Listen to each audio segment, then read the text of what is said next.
One thing about him, he's a hell of a fighter. You know, when we talk about Hall of Famer, he's a Hall of Famer. But nobody has the remedy on how to beat Floyd Mayweather. Don't let them trick you into getting your ass whooped again. He's older than me. Oh, I'm still young, so and I'm always active with this sports. Let me ask you, Manny, when you first heard that Floyd said, no, it's not a professional fight, it's an exhibition, what were you thinking? I called just right away. What happened? What happened? Like that's not what we signed. Like we signed a real fight. So and he got his advance. Why he's announcing like this propaganda exhibition, that blah blah blah, everything like that. So just told me this. I don't have an idea. So when he said Floyd is afraid of losing, Manny didn't even raise his voice, but it was the cleanest shot of the whole conversation. I'm thinking, that's not trash talk, that's surgical. Why do you think that he wants it to be an exhibition, even though he signed a contract? Floyd's signature is on this contract? Floyd's signature is on multiple contracts. And it says professional fight. Professional fight. Why do you think that Floyd is now saying, after he signed the contract for a professional fight, no, it's an exhibition? Why do you think? Do you have an opinion, a theory? I think he's scared of losing. I mean, he's scared of losing because that's his, his leverage for, to go around and have exhibition because of his undefeated record. But if that record will ruin, then what else that he can leverage for to go around and have an exhibition? Basically, the zero isn't a legacy, it's a safety net. If it goes away, the whole business plan changes, and Manny isn't sentimental about it. Why y'all both didn't fight at your prime of your career? You know what? Because that was way back. Floyd is my fan, one of my fans. He was one of your biggest fans? Yeah, like in other words, Floyd didn't want to take the risk at the time. Yeah. Jazz, you said that Floyd already took an advance on his purse, right? He did. Okay, how significant is that number? And then it was reported, I don't know if it's true or not, it was reported that he also used the contract as collateral to take another loan?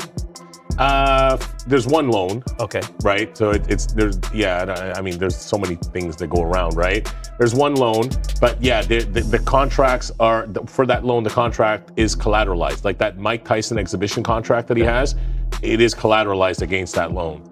I mean, that's the lender's underwriting process. He doesn't say much and seems polite, but he keeps saying the same thing.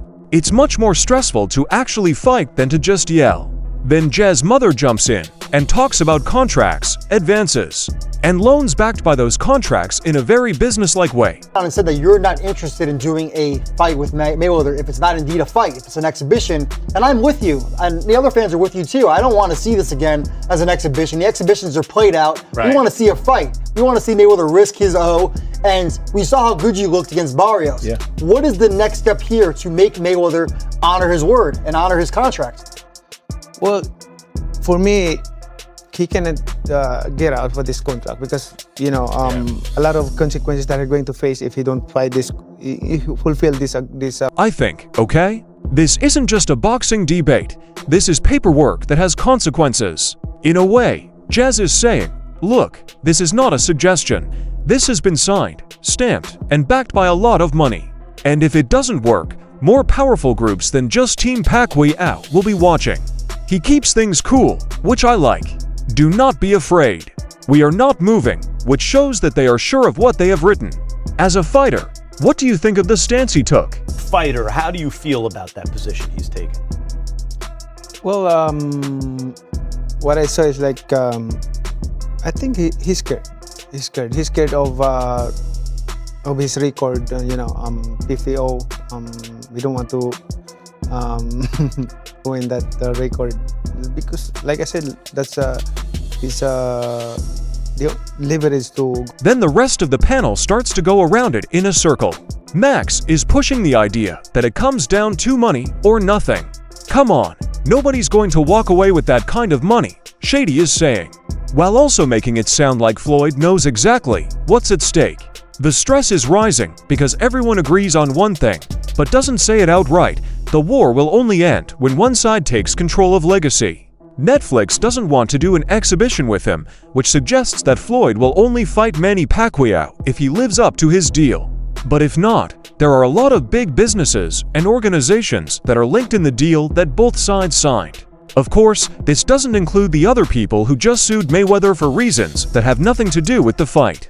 These include the IRS and the private jet company that sued Mayweather for not paying their bills. Now things start to get interesting. Manny wants to move on, but Floyd might be protecting perfection. And those two goals don't easily meet in the middle.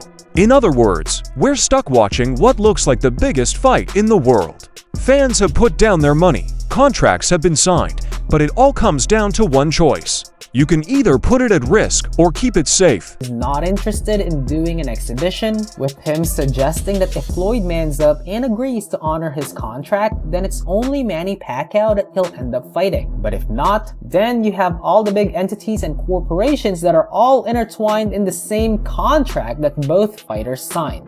And of course, this doesn't even include all the other parties that are not even connected to this fight that recently filed a lawsuit versus Mayweather, which includes the IRS and the private jet company who sued Mayweather for not paying his jet fee. Manny was trying to stay calm by saying over and over, "We signed a real fight." Then Wade slammed the door open, as if to say, "Forget calm. Someone is about to blink on this 24-hour clock." I'm watching this and feeling like the mood has changed from polite famous chat to full-on business urgency. Wade stresses the due date. Tomorrow is the last day of business. All of a sudden, it's not about revenge or an old grudge. Deals, progress, and consequences. He says Floyd is already taking money, which makes me think, hold on. We're now in dangerous territory, Floyd. He will lose all of his money and owe a lot of people if he doesn't take this fight when it comes up on Netflix. The IRS just came back to him like Fat Joe and asked for another $7 million after Floyd took money up front for this fight. Wade is basically saying that Floyd is taking a chance with a signed deal instead of just talking about it. And the pressure sounds real when it's piled up like that, whether you agree or not. Then he does what Floyd does, which is to negotiate and change his mind at the last minute. And I get what he means, because Floyd has always been the best at chess. Wade kept telling us that this time, you're not just dealing with a producer or a network that you can control. There's something bigger at play here. This changes the game in a big way.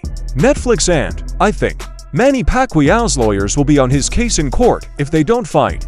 He also can't win that fight right now. The guy doesn't have the money to get, how can you force his hand? And couldn't he use that as leverage to get you guys to accept the idea that it wouldn't be a professional fight? Floyd is way too prideful to even think of doing something like that. When it comes to when you say things like that, right? Related to doing certain things regarding his personal finances or things like that.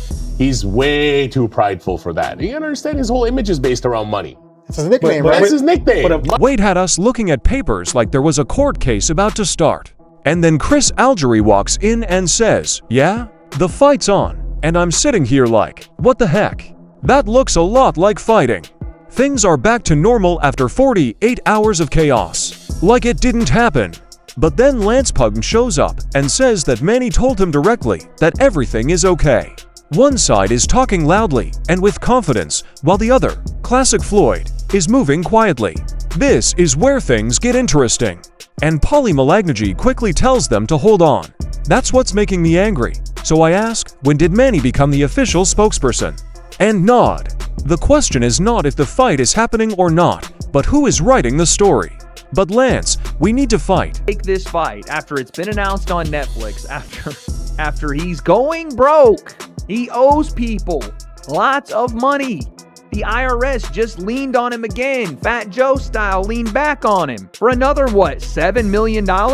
After Floyd took an advance to cash, he took a cash advance on this fight. But I don't agree with Wade completely on this point, because he makes Floyd look like he has no power. I told them, come on, Floyd Mayweather is still here. For 20 years, he turned control into an art form. I have to pay attention to the other side he's talking about, though. When Manny's team signs contract after contract, they seem very sure of themselves. This might not be a normal power play. Now we're in a weird middle ground, and Wade says this could get messy. On Manny's side, they say it's already over, and Floyd is silent. This says a lot about Floyd, because he can win if he comes in and wins the fight. But he can't change the result. And I'm assuming the representatives of Manny Pacquiao are gonna be on his ass in court. And that's not a fight he can win right now.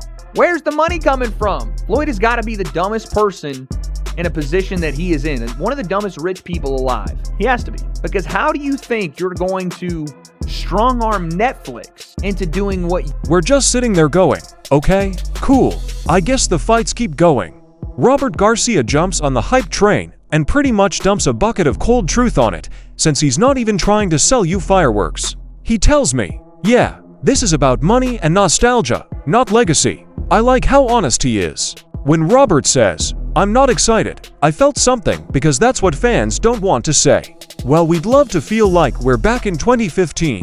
Time has not stopped just because Netflix hit record.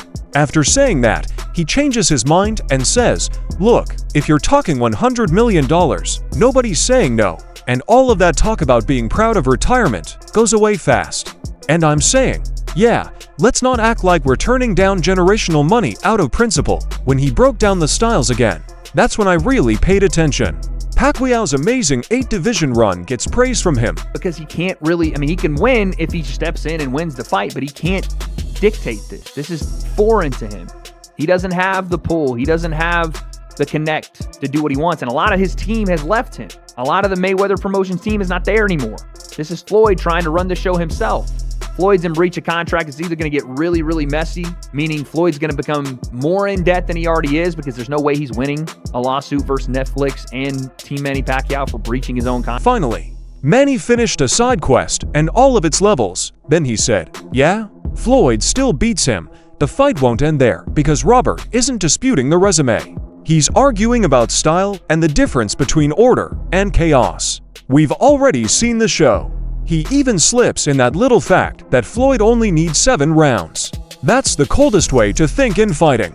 The goal wasn't to conquer, but to win mathematically, as if the person were solving a puzzle instead of fighting it. Then he goes back to the present and just shrugs. Enjoy it. That might have been the most accurate news we've heard yet about this fight, I said. Eat, watch, and have fun. There is no conflict or redemption.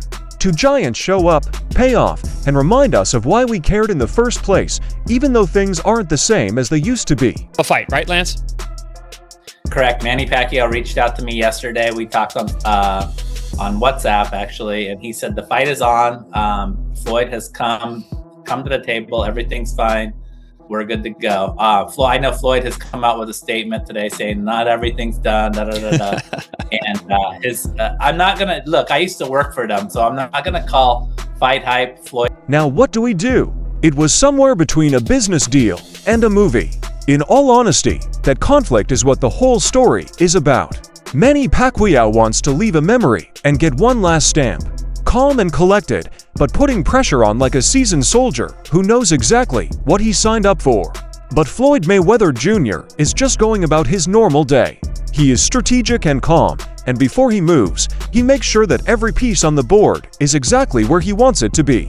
Contracts, money, stories, and egos all crash into each other in the middle. Someone says, it's already done. Someone else says, on my terms, and until those two worlds match up, this conflict seems both real and not real at the same time. That's what fighting is all about. That's why we're stuck. And Robert Garcia may have said it best without even trying. Forget about it. This may not be the fight we wanted years ago, but it is still two big names coming back to the fore.